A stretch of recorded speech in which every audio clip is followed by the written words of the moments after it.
What's going on, everybody? Good morning, and I'm so happy that you decided to click on this video. Let's go!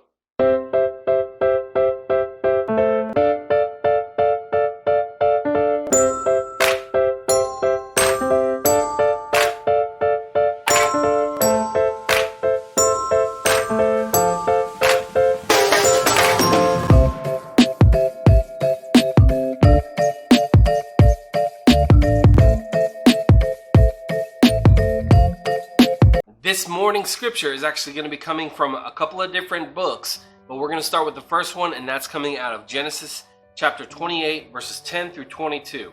Please read it on your own so you can get the full experience in your alone time with God, but let me give you a brief setting of what's going on here. Jacob has come into this land, and whenever he reached this destination, he went to sleep, and actually he used a rock as a pillow to go to sleep that night, to get himself comfortable. As he was sleeping, he had a dream, and he saw in this dream visions from God, and God spoke to him and told him that he was going to bless him and his children, and that they were going to be blessed in the land, in that specific land that they would live as well, but that they would also go throughout all lands in all directions. But when he awoke the next morning, he was so moved by this dream, and he felt the presence of God so much that he commemorated that land and that space with the rock or the pillow that he used that evening. The verse that I'm going to read, it says Genesis chapter 28, verse 22, the last verse of this group. It says, "This stone that I've set up as a sacred pillar will be God's house, and everything you give me, I will give a tenth back to you." So Jacob met God in that dream, and afterwards, like I said, he was so moved, and he realized how holy the ground was, that he took that rock and commemorated it and made it a significant place. Actually, he made it a pillar of placing that stone down as a pillar of a future temple. And this is something that's normal. This is something that we do, that we see throughout history. Archaeologists have actually said, like, they've seen precursor to temples and monuments and different statues and things like that you would see something that was placed there, something of significance. That we have certain things in our city that we would look at, like our town hall, or what do you call it? It's the courthouse. That building is significant. We would recognize it. Some of you guys might say, yeah, we're going to the square over by the courthouse, even if you didn't say the courthouse, you recognize that building whenever you pulled up to it. Some people would say our church is significant in its, building in general and how long it's been there. But also that you would definitely see it throughout history, throughout our nation, with the Statue of Liberty, with the Liberty Bell, with just so many different humongous skyscrapers that are everywhere, And with that, we're going to kind of discuss like what that means for us right now, because in a way we can kind of call that an expression, but we can also call that art, and that's actually what we're talking about today. So when you think of art, what exactly is it that you think of? Because I know that if I said art, I would think of maybe a painting or a sculpture or pottery even. There's so many different things that you can make whenever it's art. Music, dancing, and there's so many different ways to express it.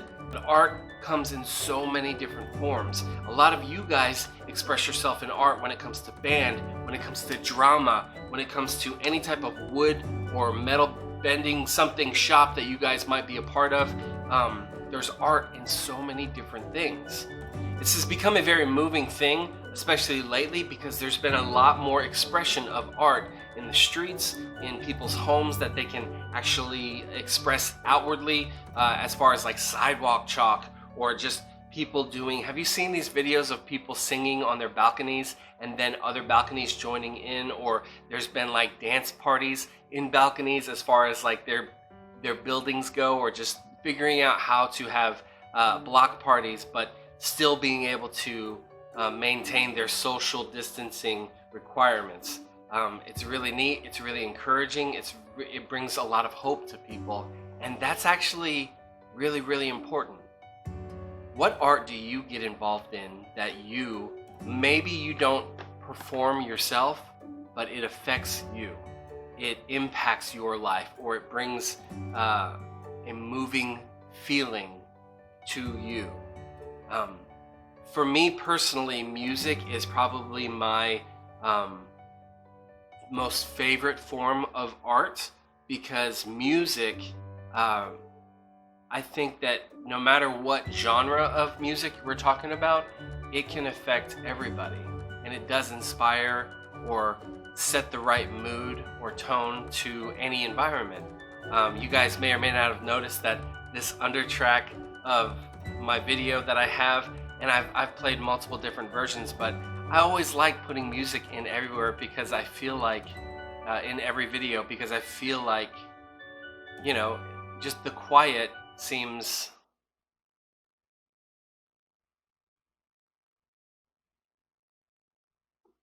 you know I mean, I think it makes it better. And maybe that's just me personally. Maybe some of you guys are annoyed with it. Maybe some of you guys didn't even notice that I had the background music playing in the first place. But art can do so many different things, and there's so many different versions of it. If you read Psalm 96, it goes on longer, but just the very first verse says, "Sing to the Lord a new song. Sing to the Lord all the earth." Now come on, man. Right there in Scripture, in Psalms, and Psalms is more of a poetic writing, so I would even say that Psalms, the book of Psalms in general, is art. Read it as if it was art, and there's something a little bit more moving in it if you think about it that way. But back to that scripture, sing to the Lord. I mean, music, it's a huge part of it. If we look at Luke chapter 17, verses 12 and 13, it says, "As he entered a village, 10 men with skin diseases approached him. Keeping their distance from him, they raised their voice loudly and said, 'Jesus, Master, show us mercy.'" These guys were lepers. They're the 10 lepers, if you guys have remembered that story. That's the whole scripture there. Is if you read chapter 17, verses 11 through 19, you'll get the full story. But I'm just going to paraphrase it for you. They were covered with their disease, and their horrible skin disease that they had. And even back then, they practiced social distancing. It was very much required of them. They had to be banned from the city. They could only form this community because they had the same sickness. And anytime anybody came near them, they would shout, "Unclean! Unclean!" so that the other people who were walking by knew they could not go near that person. I don't know if any of you guys have been out in public during these last few weeks, but there's definitely this very conscious idea of like, oh, someone's walking toward me. Should I move over, and should I wait, or what do I do? Like, I just need to... But they had this lifestyle, and when they saw Jesus, they had faith. They believed that if they would call out to him, he could do something about it. Sure enough, he did. We definitely have something that's very uncomfortable in our life right now, but that doesn't mean that we can't still express ourselves, that we can't still believe that Jesus has the power to do something moving in our life, inspiring in our life, and we need to embrace that. To express oneself can be a powerful thing. To create, to write, to say, to draw, to sing. But when we express ourselves, there's something that we can give, there's something that we can meditate on, there's something that we can relieve ourselves of. Just recently we talked about how we shouldn't hold things in, how we should express ourselves, how we should talk about something, get it off our chest. And I encouraged prayer. And if that is a difficult thing for you to do, then I would encourage art in some way. Let art be a part of your life so that you can express it in some way. Final scripture, John chapter 8, verses 1 through 11. If you can recall, this is the story where Jesus and an adulterous woman encounter each other. And when a crowd comes to stone the woman or kill her, Jesus asks them to throw the stone if you haven't sinned. Let he who has not sinned be the first to throw a stone. Well, right after he says that, he gets down on his knee and he starts to draw in the sand. Now, there's been a lot of speculation as to what it was that he drew or wrote in the sand, but whatever it was, slowly, one by one, each one of the people that were there in that crowd, in that mob, started to walk away. So one of the guesses was that he actually started to write different sins that just happened to be sins that people in this crowd were currently involved in. And seeing that, oh, yep, you got mine, they would just start to bail. And by the time he was done drawing or writing or whatever it was he was doing, he got up, he looked around, and then he asked the woman, "Where did all of your accusers go?" What significance, if any, can be made of Jesus writing on the ground instead of engaging in conversation? Is a written word more powerful than a spoken word?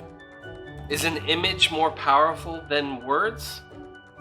We don't know what Jesus wrote on the ground, but we do know the combination of what he wrote and said caused the Pharisees to back down and walk away. When has an image or a written word changed your mind or heart about something? Here's what I know. I am still very influenced by art. When I see something, it inspires me, it moves me, it changes my attitude or my feelings in the moment. I've talked about this before. Music, I have a track list of songs that I work out to because they motivate me or they get me kind of pumped.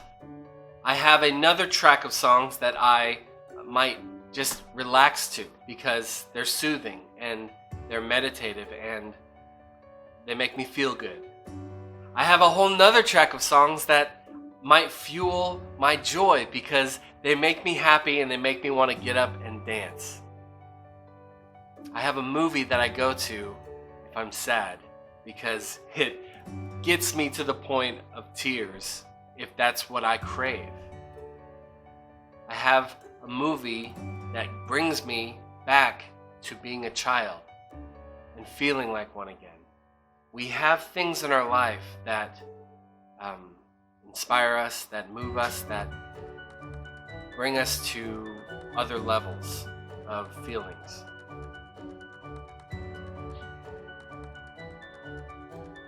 I have people that do the same thing for me.